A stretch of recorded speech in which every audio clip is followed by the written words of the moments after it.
two groups, I guess. The tech CEOs versus the HR heads. So that should be a fun debate, man versus machine, or human versus machine rather. The tech CEOs are, and in no particular order, Mr. Atif Azim, if you can please come up on stage from Venture Dive. Saath taaliyan bhi bajate rahe. Badr Khushnood is here. Badr Khushnood from Brahmers. Is that how you pronounce that, Badr? Okay. And Inamullah Siddiqui from Ernst & Young. So that's the first group, the tech CEOs. And we have the second group, the HR heads. Sadia Irfan from Fatma Group. Sadia, aap bhi aa jaiye, please. And then Hafza Basi from Bank Al Falah and Adil Riaz from Tata. And Asim Rashid will moderate. Good luck, guys. Thank you. So we just saw so many paradoxical and conflicting ideas. Somewhere machines are better because they have no emotions, and somewhere you have humans who do not have decision-making skills and stuff like that based on bulk data or big data. So we'll take a start with the fact that a lot of jobs are going to be destroyed in the next 10 years, anywhere from 20 to 33%, and some estimates say it's even more than 50%. So we'll talk and we'll start with the tech guy. Is tech a job creating machine or a job destroyer, Badr? I think hello, gee, sorry. I think it's a job creating machine if used properly. Can you elaborate on that? I think we need to retrain ourselves, reskill ourselves. There are far more jobs now online available which are not being fulfilled only because people are not skilled in those areas. So I think it's a far more faster job creation machine if properly leveraged in today's world. Do you agree with him, Sadia? Do you think that tech creates more jobs or it destroys more jobs? I think it's never going to be either or. It's always going to go hand in hand. Tech will create more jobs. More people will need to acquire different skills. It's never going to be just machines running the show, and it's never going to be men without machines accomplishing what they aim to accomplish. Really?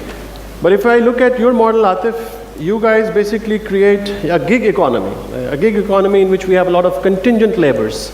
You don't create permanent jobs. How about pensions? How about gratuities? How about medical benefits? How about bonuses? How about being a connection with the family? You do create jobs, but they're all gig economy jobs. Is it the machine world which is going to be like that? People with no bonuses, benefits, etc. What kind of HR we look forward to? No, so in my opinion, I think, when machines do come in, they will automate and replace portions of jobs. So I think that's the first important thing that we should think about. What's happening now is the fact that if you look at the surveys, they do talk about 33%, etc. But really, what's happening is there's a certain percentage of jobs that will be totally replaced, and there's a big percentage of jobs that will have, let's say, about 30 to 40% of the job that people are currently doing be done by automation, and then the rest of it will still have to be done by humans. Now, what that means is, if you look at the human aspect of it, that those people will have to retrain themselves, and HR would have to look at what the job description of those folks are. There's a separate topic that we can talk about in terms of how do you compensate for the robots that are doing their work, etc. But I still feel that what HR will have to look at is, especially when you look at these people that are now doing different jobs, and like you mentioned, the gig economy, there are different strategies that will need to be applied in terms of workforce strategies, in terms of talent management, and really think about the whole employee experience, because that is what the gig workers are looking for. Do you think, Atif, that HR is ready for Industrial Revolution 4? It better be.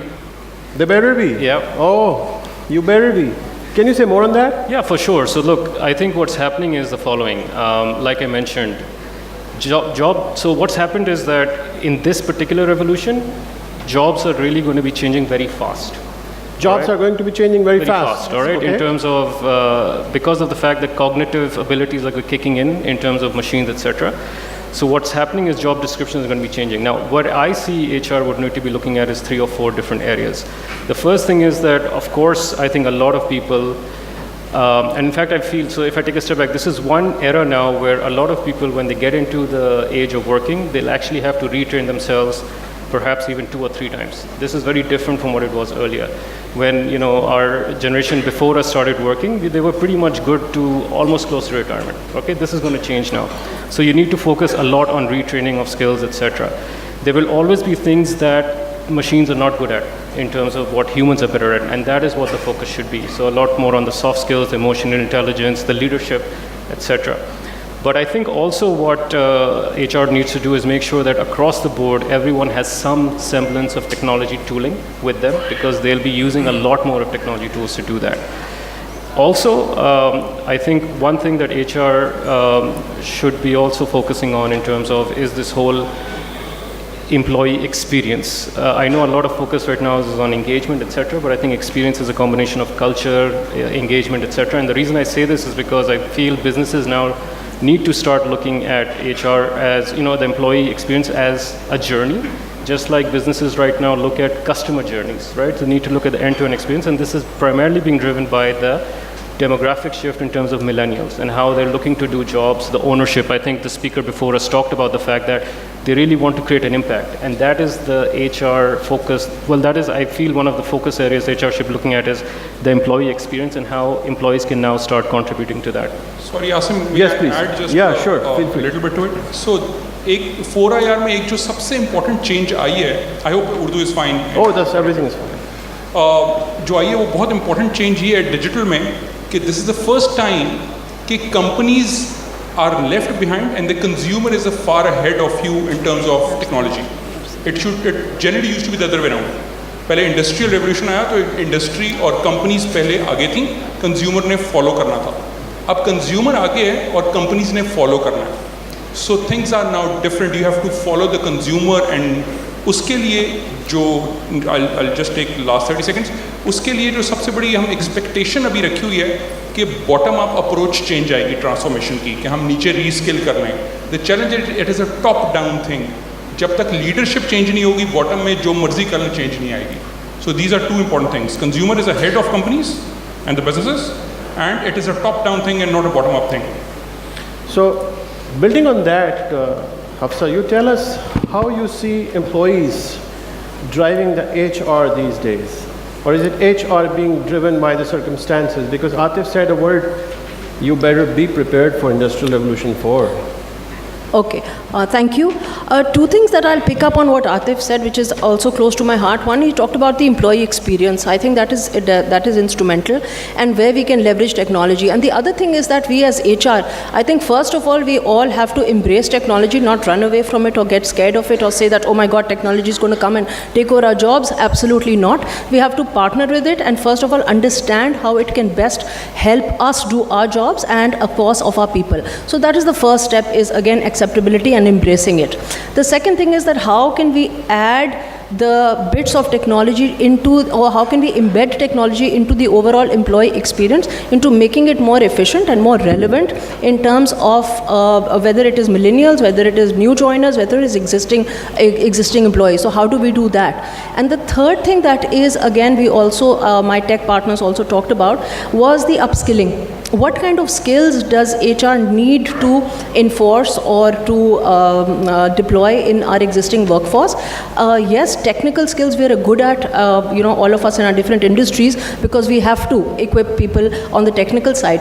But I think with machine learning, with digitization, with technology coming more and more, I think that one skill, whether we like it or whether we not like it, absolutely the emotional intelligence, the human aspect, I think that now is more critical than ever. It was good to have maybe later previously, but now I think we will not be able to survive without it. And what it is, and if I have time, I'll later, I had a story, as I said, to just depict that, how emotional intelligence, we can actually live it, and everywhere we have human to, in every industry, whether it is banking, I'm from banking, whether it is service, whether it is manufacturing, we have human beings involved. right? So there is human interaction, whether it is at the manufacturing level, it is at the branch level, it is at the factory level, we have people.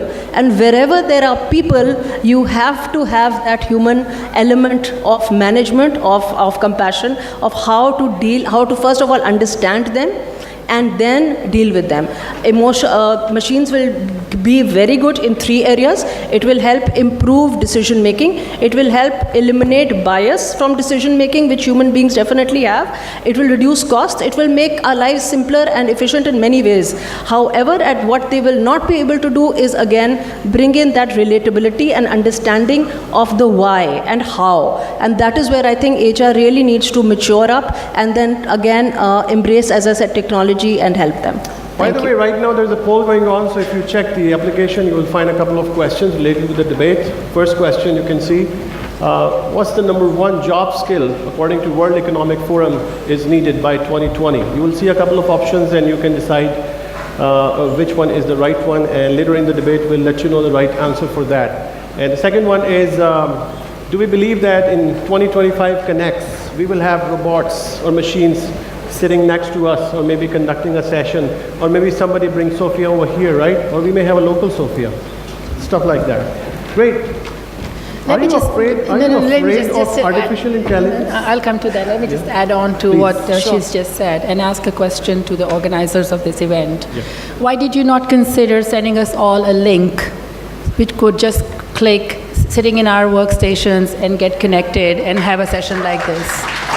Why did you think there was a need for all of us to fly all those many hours and come here and be here in person, connect with each other, have that touchy-feely experience, and decide our future together? Shall we take the answer from these guys? Because organizers would want this question to be deflected. Anybody who want to answer that? So I the blame is on techs. I agree to the fact what you're saying, that we still need that human connection, but so technology is not yet there for a full real life experience as a virtual experience. But what I don't know how many of you followed yesterday. There is a Google annual event called I/O, which they do every year, and they launch their new products. So the product they launched yesterday was an autoresponder, Google Now, in a much better way, which was super human-like thing. So they gave it a task of calling a saloon and making a reservation. So it was so natural that the lady at the other end at the saloon could not tell that there is a computer talking to her. So she responded as emotionally as a human being would. And you can actually watch it online. I don't know how many of you actually experimented and learned through it. So I know things are not yet there. But, so sorry to the last point as well, to the emotional connect. So the machines are getting very emotional as well. It's just a matter of time. The point here is that we need to be prepared. I know things are not getting eliminated immediately.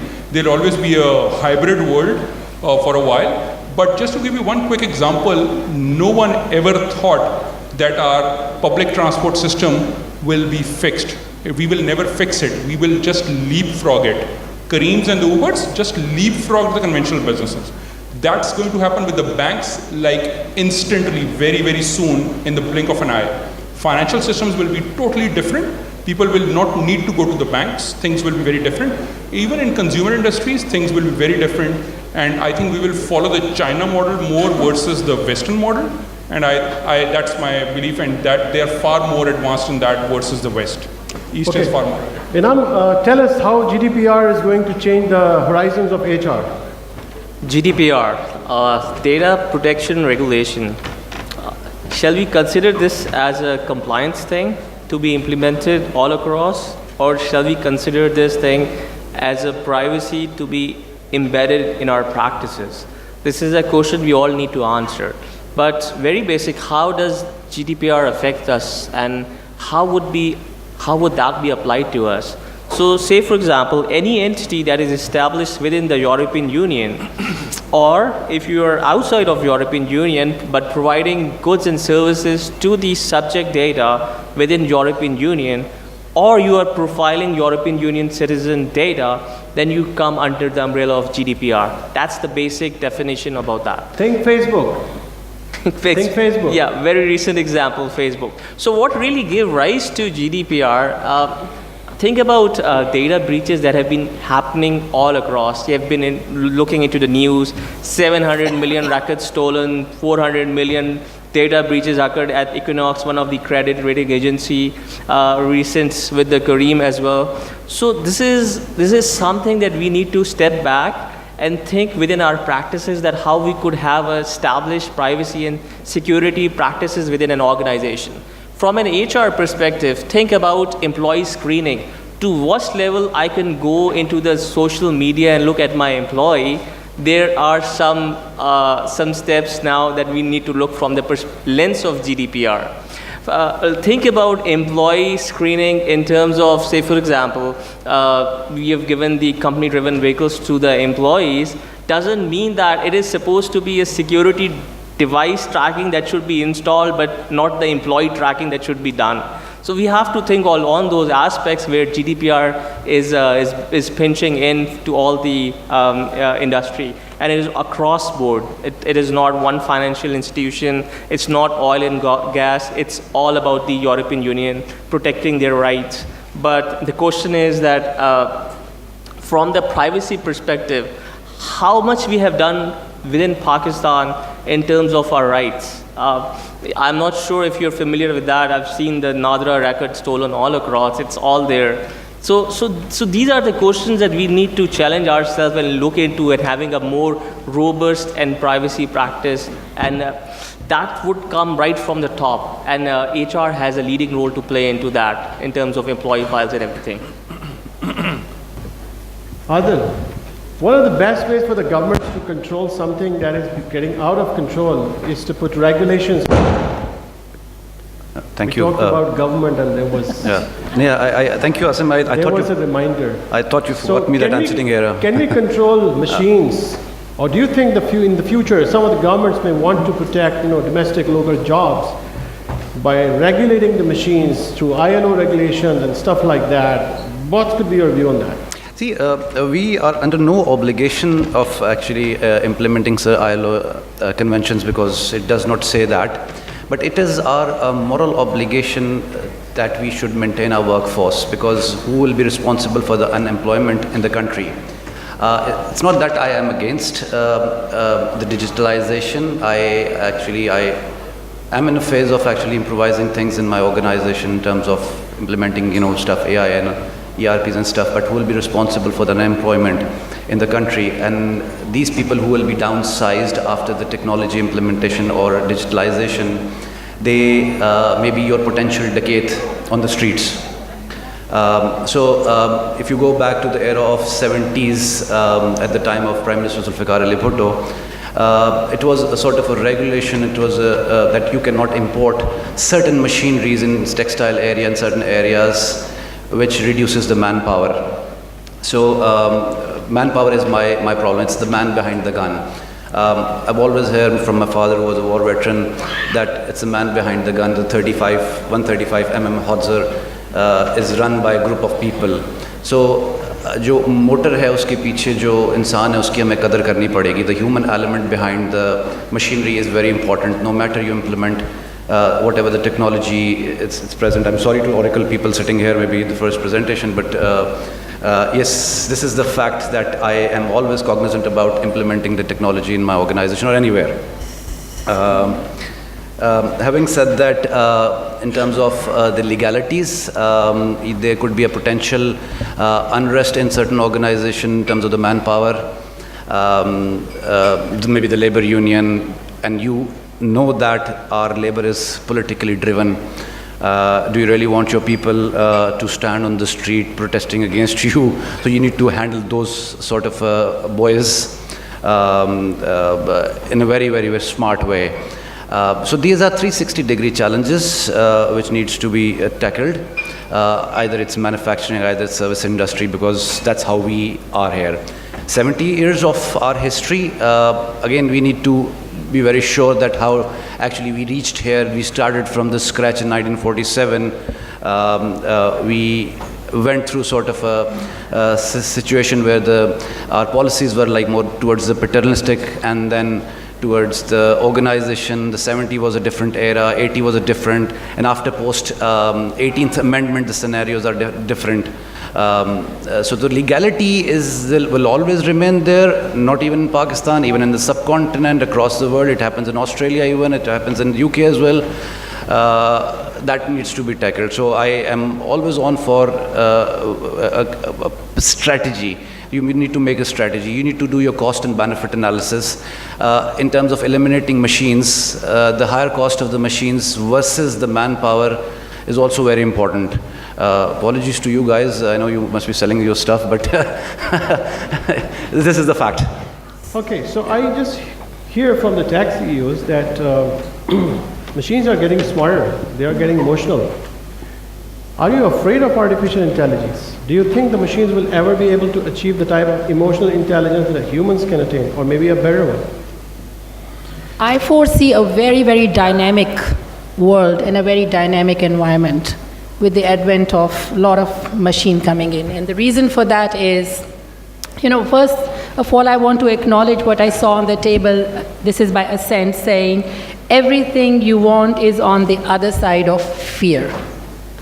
So I really think everything that we want is on the other side of fear, right? And as HR professionals, we are more poised now than ever before to be very clear of what the business strategy is going to be, what the business model fitting that strategy is going to be, how are we going to build that human capacity.